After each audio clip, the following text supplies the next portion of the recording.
آپ مجھے بتاؤ کہ وہی بچہ جو ہے وہ بڑا ہو کے پھر ان ساری سب چیزوں کو دیکھے گا, ان ماحول میں رہے گا, تو آپ بتائیں نا کہ کون سی تربیت آپ کر رہے ہو. گھریلو تشدد تو ہوگا پھر. بالکل بالکل بجا فرمایا آپ نے. ہمارے ساتھ اگلے مہمان موجود ہے جناب محمد نوید جوکیو صاحب. آپ تعلق رکھتے ہیں سوشل ورکر پیر سرہندی گوٹ سے.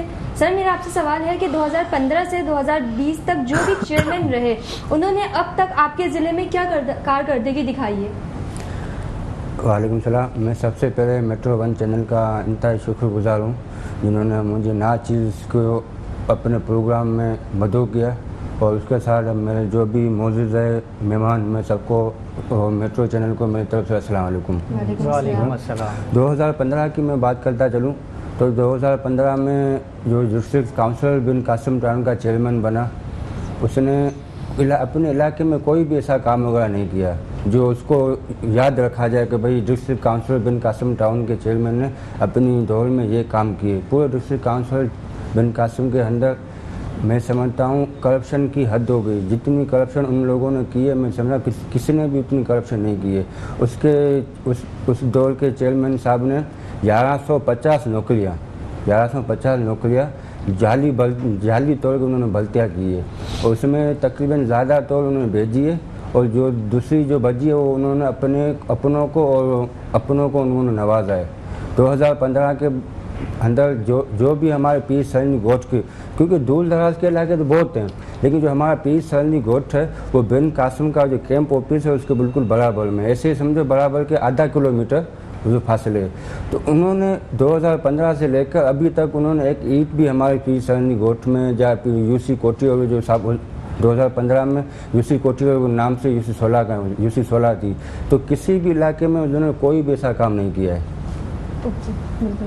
سر ابھی جو ڈسٹرکٹ کاؤنسل چیئرمین ہے وہ آپ کو کیا لگتا ہے کہ کس کو بننا چاہیے؟ دیکھو یہ ایک بات ہوگی, آزمائے ہوئے کو ہم دوبارہ آزمائیں. ابھی جو 2023 میں چیئرمین کا اور وائس چیئرمین کا انتخاب ہوا تھا, تو جو جو ضلع ملیر کی پیپلز پارٹی کی جو سلیکشن ہے نا, وہ پیپلز پارٹی ضلع ملیر کی سلیکشن بالکل غلط ہوئے.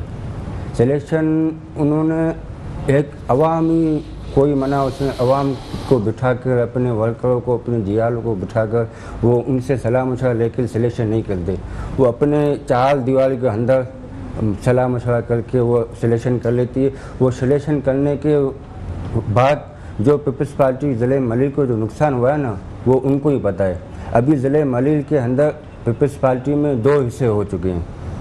جس سے میں نے ابھی پہلے میں نے آپ کو فرمایا کہ آزمائے ہوئے کو کیا آزمائے. جو 2015 میں ڈسٹرکٹ کاؤنسل کا چیئرمین تھا سلمان مراد صاحب, اس کو دوبارہ 2023 کے چیئرمین گڈھاب ٹاؤن, ابھی پہلے بن قاسم تھا, ابھی پورا گڈھاب ٹاؤن ہو گیا ہے.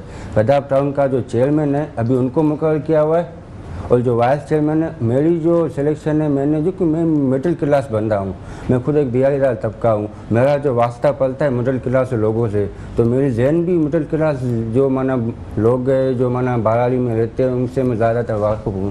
تو انہوں نے میری طرف سے ان کی طرف سے جو ابھی جو 2023 کا جو گڈھاب ٹاؤن کا چیئرمین ان کو منتخب کرنا تھا, وہ منتخب کرنا جو نیا چہرہ لائے, نیا بندہ لائے, آزمائے وہ کو نہیں, اس کو پیچھے ہٹائے. جو منتخب میرے حساب سے جو آنا چاہیے وہ جو جام محمد حفیظ, وہ ایک سوشل ورکر ہے, ایک سماجی ورکر ہے, اور نوجوان لڑکا ہے. نوجوان اس میں گڈھاب ٹاؤن کی عوام اس کو چاہتی بھی بہت ہے. چیئرمین اس کو ہونا چاہیے, اور جو وائس چیئرمین ہے وہ اسی علاقے کا ہے حاجی طارق بلوچ صاحب, اس کو وائس چیئرمین ہونا چاہیے. تو میں سمجھتا ہوں پیپلز پارٹی کی ضلع ملیر کی قیادت کے لیے اہم ترین اور خوش نصیب یہ فیصلہ ہوگا, اور پیپلز پارٹی شاید دوبارہ ضلع ملیر میں بحال ہو سکتی ہے. نوید صاحب 25 سال سے ضلع ملیر میں پیپلز پارٹی کی حکومت رہی ہے, تو اتنے سالوں میں انہوں نے آپ کے علاقے میں کیا کیا کام کیا, کیا سہولیات مہیا کی آپ لوگوں کو؟ دیکھیے بالکل آپ کا بالکل سوال صحیح ہے. 25 سے 30 سال ہمارے ضلع ملیر میں پیپلز پارٹی نافذ ہے. ہمارے ایم پی اے جو ایک محترم جناب, میں بالکل نام لیتا ہوا چلوں, ساجد جوکیو صاحب میری کاسٹ کا ہی ہیں, وہ ہمارے اوپر 20 سال سے نافذ ہے. لیکن 20 سال سے لے کر ابھی ضلع ملیر میں رضاق آباد سے لے کر میدان گڈھاب کوٹھی اور جہاں پہ ابھی میں چلے جاؤ, نہ وہاں پہ گیس ہے, نہ پانی ہے, نہ بجلی ہے, نہ